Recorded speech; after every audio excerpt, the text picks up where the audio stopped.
tem infraestrutura para isso, que você pode, sabe, verticalizar sem maiores problemas a infraestrutura. E daí o que acontece? O meu coeficiente, supondo, ele é 1 e eu quero verticalizar. Então, dentro daquela zona, ele pode ter um coeficiente básico e um coeficiente máximo. Por exemplo, o coeficiente máximo nessas zonas aqui que nós estamos exemplificando pode ser 3. Daí o que acontece? Eu quero, né, tomar posse, eu quero esse coeficiente de 3. Então eu vou lá e compro esse potencial construtivo do poder público. Esse dinheiro, né, porque efetivamente você vai comprar um potencial, mas você vai... Para onde vai esse dinheiro? Esse dinheiro vai para um fundo de desenvolvimento urbano, certo? E esse fundo de desenvolvimento urbano, necessariamente, ele tem que financiar outras obras, certo? De desenvolvimento urbano. Ou seja, garantir infraestrutura para essas regiões precárias, fazer conjuntos habitacionais, fomentar a política habitacional do município. Então, é uma forma do município criar, né, um ciclo. Recurso. Não, um ciclo sustentável. Não necessariamente um fundo, porque na verdade as coisas têm que funcionar. Pode falar. Em Florianópolis isso já existe, só que diferente. Lá funciona da seguinte forma: lá tem um banco de índice. Então a empresa compra índice, que seria esse dinheiro que estaria pagando para o fundo, só que ao invés de ser um fundo de urbanização, a prefeitura com esse dinheiro obrigatoriamente tem que comprar uma área e transformar em área verde. Entendeu? Então compra, sei lá, X metros quadrados de índice, que seria que a prefeitura tem que comprar, ou melhor, áreas verdes já existentes, e tu pode construir, poderia construir 7 pavimentos, vai construir 10, 12. Eu acho que de repente seria uma alternativa. A essência é mesmo. É isso aqui mesmo. A gente fala num fundo, né? Fica meio assim, como é que é simplificado esse fundo? Lá eles simplificaram isso porque não tem decisão nenhuma. Aquele dinheiro ali é compra de área verde para o município. Por exemplo, aqui em Tubarão a gente tem um problema muito grande de carência de infraestrutura, principalmente na periferia. Se a gente parar para pensar como é que o poder público vai fazer para dotar todo mundo de infraestrutura hoje, certo? Não tem recurso. Então, por exemplo, já pode fazer o fundo destinado prioritariamente a, sabe, dotar de infraestrutura todas essas regiões, né, que já tem que já são carentes. Então você cria, sabe, você pode criar um fundo já direcionado exatamente. Mas nós vamos ter que estabelecer para que tipo de infraestrutura, para que coisa assim. Seria para áreas verdes, seria para pavimentação de infraestrutura de área. Poderia existir, principalmente porque assim. Poderia existir vários itens. Prioridade 2, prioridade 3. Olha só, você tem a cota mínima. Por exemplo, assim, se a gente vai discutir, se a gente diz, é prioridade, mas deixa uma lista meio grande. Bom, então vamos discutir, por exemplo, desse fundo, 20% seja destinado à habitação, vai ter um mínimo para infraestrutura, até porque essa é uma reparação, né? Você densificar uma área quando você pagar para poder utilizar ela além do que ela pode, é uma reparação. Você está densificando, você vai, né, em todos os problemas. Então, daí, pode falar. Em que regiões que vai ser autorizado a utilizar esse índice?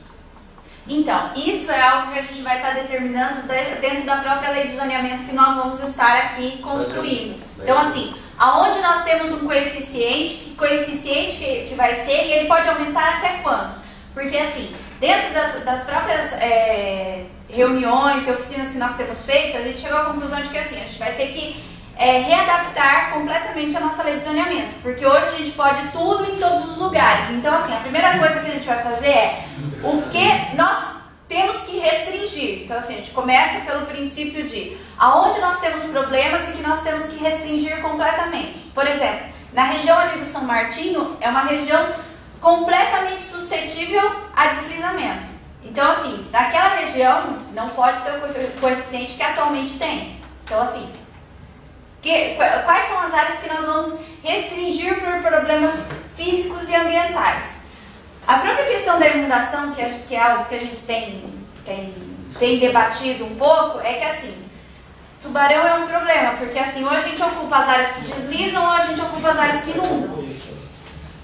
Logo, é mais fácil a gente ter uma solução de engenharia para resolver os problemas das áreas que inundam e não ocupar mais as áreas que deslizam, né? Então, uma das primeiras diretrizes do plano diretor é fazer um plano, certo, de micro e macro drenagem para o município de Tubarão como um todo. Porque assim, como nós estamos numa planície, não adianta colocar várias bocas de lobos enormes, essas águas vão para onde?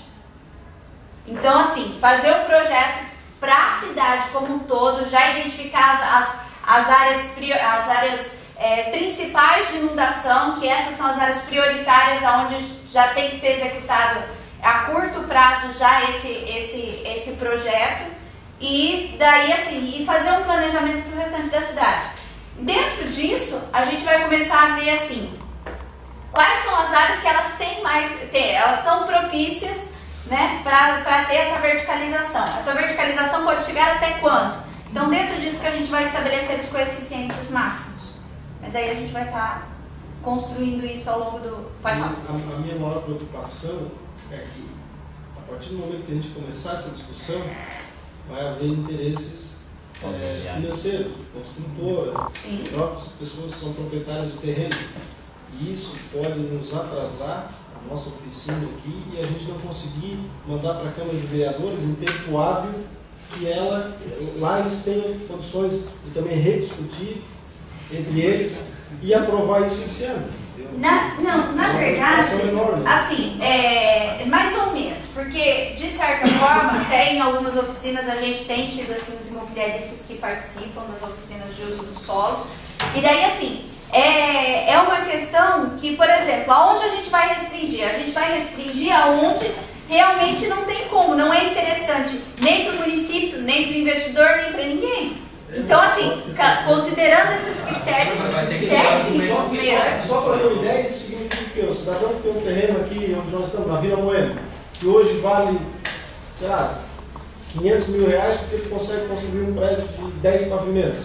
Se nós restringirmos, o diretor restringir para 4 pavimentos, significa automaticamente que esse terreno não vale mais 500, esse terreno vai valer 200, 250. Entendeu?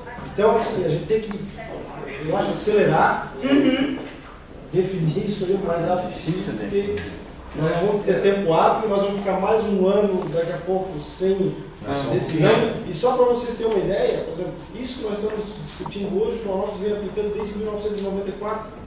Então, olha quantos anos nós estamos atrasados.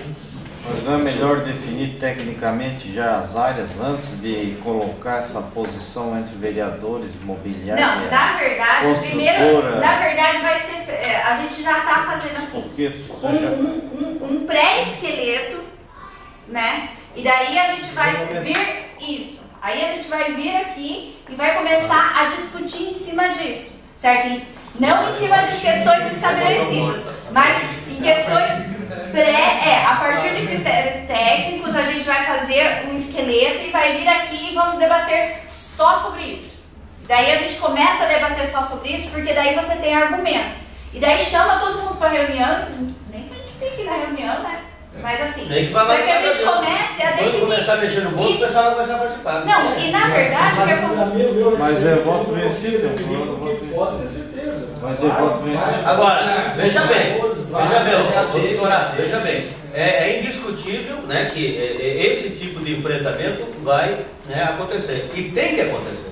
O conflito é positivo, o que nós temos que dar é a vazão ao conflito, ou seja, a sociedade tem que, por isso está sendo chamada, e eu acho que isso que preconiza o Estatuto. Eu acho que a grande virtude do Estatuto é isso, chamar a sociedade para decidir a gestão da cidade, quer dizer, do uso, né, do solo urbano. Quer dizer, para nós não continuar a termos as tragédias que temos em belas cidades, como a gente vê no norte do estado e em tantos outros lugares, por descaso, por ficar aquele negócio, não, porque afete o interesse privado que afetar. O que importa é que a sociedade, a comunidade, a cidade realmente esteja pensando aquilo que é melhor para a sociedade. E o pessoal já está começando a agir assim. Nós temos tido consultas na administração ali de pessoas que dizem, olha, como é que é aquela área? Eu não via isso antes, o pessoal está se conscientizando. A gente tem mais de uma pessoa que diz, olha, a cota tá, ah não, então eu estava comprando lá uma área bonita, tal, não vou querer mais. Ou seja, como eu disse, é bom para o proprietário, é bom para o então acho que vamos dizer assim, esse enfrentamento ele é salutar,